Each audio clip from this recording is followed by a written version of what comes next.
जो शहीद हुए हैं उनकी जरा याद करो कुर्बानी।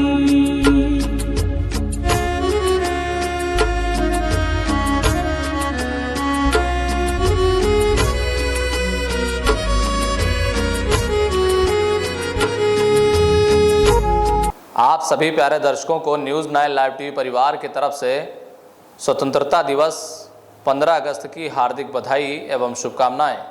नमस्कार, मैं हूं नफीस अहमद और आप देख रहे हैं न्यूज़ 9 लाइव टीवी।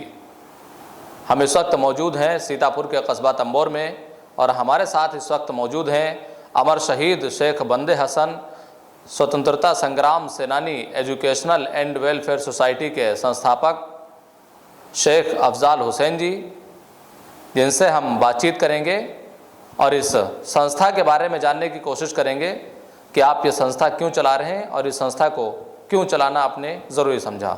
सबसे पहले तो आपका बहुत बहुत स्वागत है न्यूज़ 9 लाइव टीवी में, शेख अफजाल हुसैन जी। नफीस जी, बहुत बहुत धन्यवाद और आपका शुक्रिया। न्यूज़ 9 लाइव टीवी में आपने इंटरव्यू के लिए मुझे बुलाया और ये जानने का प्रयास किया कि अमर शहीद शेख बंदे हसन स्वतंत्रता संग्राम सेनानी एजुकेशनल एंड वेलफेयर सोसाइटी के अगराज़ व मकासद उद्देश्य क्या हैं चलाने के और बनाने के। अगराज़ व मकासद पर प्रकाश डालने से पहले मैं आपके चैनल के माध्यम से समस्त भारतवासियों को स्वतंत्रता दिवस की हार्दिक शुभकामनाएं और बधाई पेश करना चाहता हूं और उन तमाम शहीदाने वतन जिनकी वजह से, जिनकी कुर्बानियों की वजह से हमारा देश आज़ाद हुआ, इस शेर के साथ खराज अकीदत पेश करना चाहता हूँ। शहीदाने वतन अगर कुर्बान न होते तो क्या होता, शहीदाने वतन अगर कुर्बान न होते तो क्या होता, हौसले अगर उनके ज़ीशान न होते तो क्या होता। अशफाक भगत बिस्मिल बंदे हसन पर ज़माना नाज करता है, वतन के वास्ते अगर कुर्बान न होते तो क्या होता।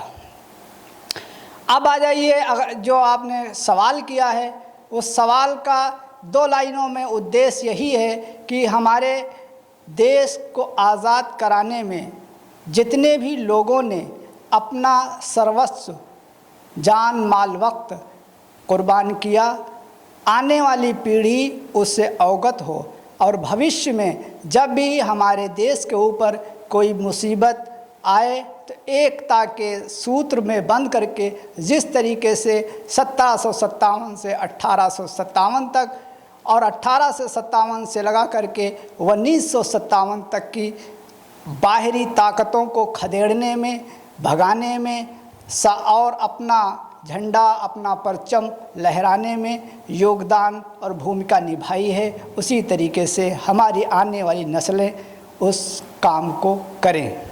ये मेरा मकसद है इस संस्था को कायम करने का और मैं बखूबी उसको अंजाम और हमारी टीम अंजाम दे रही है और हमको इसका बेनिफिट मिला भी है कि हमारे जो बच्चे थे जो 9 to 12 के थे वो जाने और जानने के बाद आज जहाँ जहाँ वो लोग हैं वो ऐलान करते हैं कि हमारे यहाँ भी ऐसी शख्सियतें हुई हैं, ऐसे व्यक्तित्व हुए हैं, ऐसे पर्सनालिटीज़ हुई हैं जिन्होंने मुल्क की आज़ादी के लिए अपना खून बहाया है। अफजाल जी, हम आपसे जानना चाहेंगे कि जिनके नाम से आप ये संस्था चला रहे हैं वो आपके कौन थे? वो हमारे सिजरे के हिसाब, सिलसिले नसब एक सिजरा जिसको बोलते हैं, उस हिसाब से ग्रैंडफादर लगते हैं। और यहाँ पे अगर आपका सवाल ये है, हमने आपका जवाब दे दिया है। हम तो इस उद्देश्य पर काम करते हैं कि वो एक भारतीय थे, उन्होंने भारत की आज़ादी के लिए अपना खून बहाया था और उसे ओनली बंदे हसन नहीं, आप जनपद सीतापुर में अल्लामा फजल खैराबादी साहब रहमतुल्लाह अलैह थे, राम और उसी लाला हरदयाल थे, लहरपुर में आ जाइए रमजू अंसारी साहब थे, इसी तरीके से आप चुन्नीलाल पांडे कनकारी में आप ले लीजिए, जगन्नाथ बाबू बिस्वा ले लीजिए, छैल बिहारी गुप्त सरैया महफत महमूदाबाद ले लीजिए। तो इसी तरीके से तमाम लोग अपने जनपद के हैं जिनके नाम तारीख के औराक में तो हैं, लेकिन ज़मीनी कोई ऐसी इमारत नहीं, ऐसा कोई भवन नहीं, ऐसी कोई यादगारें नहीं हैं जिनसे हमारे बच्चे प्रेरणा का स्रोत समझकर आगे देश प्रेम की भावना उनके अंदर जागृत हो। तो हम तो इस मुद्दे पर, इस उद्देश्य पे काम करते हैं, क्योंकि हमारे स्वतंत्रता संग्राम सेनानियों ने भी यही कि मैं चाहता हूँ निज़ाम कोहन बदल डालूँ, मैं चाहता हूँ निज़ाम कोहन बदल डालूँ, मगर ये बात फ़कत मेरे बस की बात नहीं। उठो उठो मेरी दुनिया के आम इंसानों, ये काम सबका है, 2 4 10 की बात नहीं। अफजाल जी, अगला प्रश्न मेरा ये है कि जो बंदे हसन जी थे, क्या उनके नाम से अब तक के कोई गेट बना, कोई स्मारक बना, कोई ऐसी चीज़ है, कोई ऐसा पत्थर लग पाया है कहीं पे जिसको देख करके ये आपको गर्व होता हो कि हमने इतने दिन से मेहनत की, जिसके बदले में हमें ये फल मिला है, और उनके नाम से कहीं पे पत्थर लग गया जिसको देख करके लोग याद करते हों उनको? ये प्रश्न आपका हमारे उन मेहनतों को याद दिलाता है जो मैंने कलम तो 2004 में उठाई थी और कदम 2009 में उठाया था, और तब से लगा करके जितनी भी सरकारें रही हैं, जितने भी सांसद रहे, जितने भी विधायक रहे, सब से मैं मिलता रहा और यही एक अनुरोध करता रहा कि जितने भी स्वतंत्रता संग्राम जहाँ सेनानी रहे हैं, आप उनकी याद को संजोने का काम करें। और सभी ने जो है उसको नज़रअंदाज किया। कारण वही जानते हैं क्या है, ये मैं नहीं जान पाया। बस हाँ, ये एक जहन में बात ये आती है, एक शेर कि हम ही को कातिल कहेगी दुनिया, हमारा ही कत्ले आम होगा, हम ही कुआं खोदते फिरेंगे, हम ही पे पानी हराम होगा। आज बंदे हसन को, शेख बंदे हसन साहब को, रंजू अंसारी को, शैल बिहारी गुप्त को, चुन्नी पांडे को, जिन्होंने आज़ादी के लिए अपना सर्वोच्च निछावर किया, आज उन्हीं के वंशजों को ये काम करना पड़ रहा है कि उनको याद कराया जाए। उन्हीं के वंशज इसको उठाए हैं। ये तो सबका काम था, क्योंकि वो आज़ादी के लिए, तो वो सबके लिए आज़ादी के लिए लड़े थे, ना कि वो अपने ख़ानदान के लिए। अगर आज वो ज़मीर बेच के वज़ीर बनने की ख्वाहिश में होते, तलवे चाट कर अंग्रेज़ों की मुखबरी करके अपने साम्राज्य को बढ़ाया होता, तो आज उनका ख़ानदान, उनके वंशजी, उनकी ज़मीनें बर्बाद न होती। आज उनको इतिहास के पन्नों तक महदूद नहीं, उनके भी जो है वंशजी ऐशो आराम की ज़िंदगी गुजार रहे होते। आप चले जाइए यहाँ से रेउसा के आगे, चालारी नज़े ठाकुर बलभद्र सिंह 18 वर्ष की आयु में जो है बेगम हज़रत महल के आवाज़ के ऊपर लब्बैक कहने वाला वो तरुण सेनानी शहीद हो गया। क्या है, चालारी को सिर्फ घाट के लोग नाम जानते हैं। आज माननीय मुख्तार अनीस और डॉक्टर अम्मार रिजवी साहब के अथक प्रयासों के बाद वो पुल तो बन गया, क्या उसको नाम दिया गया?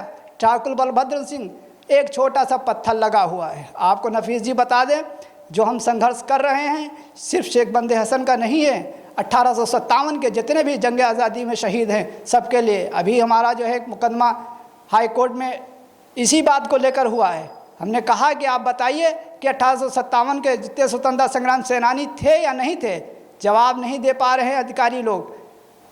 तो बड़ा दुख होता है कि वो तो अपनी सर्वोच्च निछावर कर गए, आज उनको उस कैटेगरी में रखना जो है गवारा नहीं कर रहे। आज उनके नाम पर एक पत्थर लगाना आप छेड़ दिए हैं, तो मेरे दिल के ज़ख्म है। सुन लीजिए कि माननीय योगी आदित्यनाथ जी, उनका एक शासनादेश आया था 2023 में आज़ादी के अमृत महोत्सव के अंतर्गत। उसमें ये बाकायदा स्पष्ट लिखा हुआ था कि जहाँ जिस क्षेत्र में नगर पंचायत, क्षेत्र पंचायत, जिला पंचायत, जहाँ भी जो भी स्वतंत्रता संग्राम सेनानी है उनके पत्थरों पे नाम लिखे जाएं। यही हमारा नगर पंचायत तंबौर और उसके अधिशासी अधिकारी और वहाँ के जिम्मेदार लोग उस आदेश की अवहेलना की, और माननीय योगी आदित्यनाथ तक ये बात पहुँची, लेकिन वो ठंडे बस्ते में पहुँच गई। और उसके बाद फिर उस पर फिर कभी जो है बाद में एहसास जब किसी को हुआ तो शेख बंदे हसन के नाम से एक बोर्ड बनवाया गया और फिर उन्हीं नफरती लोगों ने उस पर पट्टी चिपका कर, आप जाइए देखिए गांधी स्कूल में वो पत्थर लगाए, वहाँ पे बंदे हसन का नाम गायब है। आप जाइए देखिए छोटी मस्जिद के नाम से रब्बानी साहब की जो है दुकान के सामने बोर्ड लगा हुआ है, आपको पीछे स्पष्ट लिखा मिल जाएगा। क्या चाहते हैं, क्या उस बोर्ड लगने से या पत्थर पर नाम लिखने से अफजाल की इनकम बढ़ जाती? पूर्व में एक कार्यक्रम हुआ था आपके कस्बे में, शायद वो कार्यक्रम आपने ही कराया था, जिसमें सीतापुर के कांग्रेस सांसद राकेश राठौर ने भाग लिया था, बतौर मुख्य अतिथि मौजूद रहे थे। उस कार्यक्रम में उन्होंने एक घोषणा की थी कि जो अमर शहीद शेख बंदे हसन हैं उनके नाम से एक यहाँ पर गेट बनवाया जाएगा। क्या अभी तक वो बन पाया है? कहीं पर कोई ऐसी निशानी लग पाई है, कोई ऐसा पत्थर लग पाया है जिससे उनको याद किया जाए? आपका सवाल उचित है और हमने पहले भी बताया कि 2009 से लगाकर आज तक जितने भी लोग, चाहे भाजपा के माननीय हमारे बड़े भाई माननीय राजेश वर्मा जी, हमने उनसे मिले, हम मिले उनसे, उनको दिया और उन्होंने नहीं, मतलब किसी ने नहीं किया। अब रही बात माननीय राकेश राठौर जी, ये तो हमारे कांग्रेस जो एक स्वतंत्रता संग्राम सेनानियों की विचारधारा से उत्पन्न हुई पार्टी है, उसके वो सांसद हैं। हमें पूर्ण विश्वास है कि हमारा ये काम उनके करकमलों द्वारा ज़रूर होगा। और रही बात जो प्रोग्राम में आए थे, उन्होंने वादा किया था, तो हम फोर्स नहीं कर सकते, हम रिक्वेस्ट ही कर सकते हैं, कह सकते हैं। करना न करना उनके हक में माननीय कैसर जहां जी ने नहीं किया, माननीय सांसद राजेश वर्मा जी ने नहीं किया।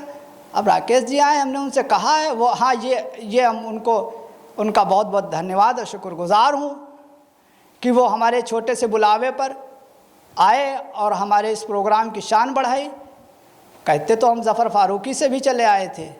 आप भटक क्यों रहे हैं? मैं राकेश राठौर की बात कर रहा हूँ। उन्होंने घोषणा की इस बात की कि मैं यहाँ पर गेट बनवाऊंगा, उनकी याद में गेट बनेगा। जो मैं जिक्र कर रहा हूँ आप उस पर बात करिए, आप क्यों भटक रहे हैं इधर उधर? देखिए, हमने उनको कार्यक्रम का मुख्य अतिथि बनाया था, वो आए, उसके लिए उनको बधाई। और उन्होंने अपनी मर्ज़ी से, न मैंने उनको दबाव बनाया था, न मैं कोई मेमोरेंडम पेश किया था कि आपको ये करना है। उन्होंने अपनी मर्ज़ी से ऐलान किया है। अभी उनके पास तमाम समय है, कर देंगे। हमको पूरी उम्मीद है, क्योंकि वो हमारे कांग्रेस के सांसद हैं। अनिल वर्मा जी से मेरी जब पहला चुनाव लड़े आए, हमारे घर पे आए, बातचीत हुई, तो हमने कहा मेरी एक ही ख्वाहिश है कि आप जीतने के बाद शेख बंदे हसन साहब की यादगार में कोई ऐसा सामाजिक कार्य करिएगा कि जिससे जनता जुड़े, न कि वो अफजाल के पर्टिकुलर संपत्ति बने जा करके। क्योंकि मेरा माननीय ज़फ़र फारूकी साहब से यही बात हुई थी, उन्होंने कहा कि आप ऐसा कोई काम करिए जिससे तुमको ना हम ऐसा आप ऐसा काम कोई कर दीजिए जिससे हमारी आवाम जुड़े, न कि वो अफजाल की ज़ाती जो है वो एक मिल्कियत बने। जैसे कस्बे में और लोगों ने अपनी अपनी मिल्कियत अपनी अपनी राज जो है अन्य सत्ता के उस दौर में तैयार कर रखी है। मैं शेख बंदे हसन के नाम से कोई अपनी ज़ाती मिल्कियत नहीं बनाना चाहता हूँ, ये बात मैं स्पष्ट करना चाहता हूँ। बनाना चाहे तो कोई हमारे कस्बे में पुस्तकालय नहीं है, उनके नाम पुस्तकालय बना दे, वाचनालय नहीं वाचनालय बना दे, रोडवेज बस अड्डा है उसको बना दे, महिला अस्पताल है उसको बना दे, कोई ऐसा सामाजिक से आवाम जुड़े। क्योंकि शेख बंदे हसन ने जो है कुर्बानी जो दी थी वो आवाम के लिए दी थी, न कि जो है अपने ख़ानदान और अपने वंशजों के लिए दी थी। अगर वो ये चाहते तो आज उनके वंशज जहाँ तहाँ ना होते। आज उनकी लोग, कितनी शर्म की बात है, हमारे कस्बे के लोग हमसे पूछते हैं कि शेख बंदे हसन की ज़मीनें कहाँ हैं। मैं चाहता हूँ कि बंदे हसन के नाम से कोई ऐसी यादगार चीज़ बनाई जाए जिससे लोग जुड़ सकें। ये बात अमर शहीद शेख बंदे हसन स्वतंत्रता संग्राम सेनानी एजुकेशनल एंड वेलफेयर सोसाइटी के संस्थापक शेख अफजाल हुसैन जी कह रहे थे और बता रहे थे, जिनकी बात को आपने बखूबी सुना है। इनकी बातों से आप कितना सहमत हैं ये हमें कमेंट कर ज़रूर बताएं। फ़िलहाल के लिए आपका हमसे बातचीत करने के लिए बहुत बहुत शुक्रिया। कैमरा पर्सन मोहम्मद तौफीक के साथ मैं Nafees Ahmad, team news 9 live TV Sitapur.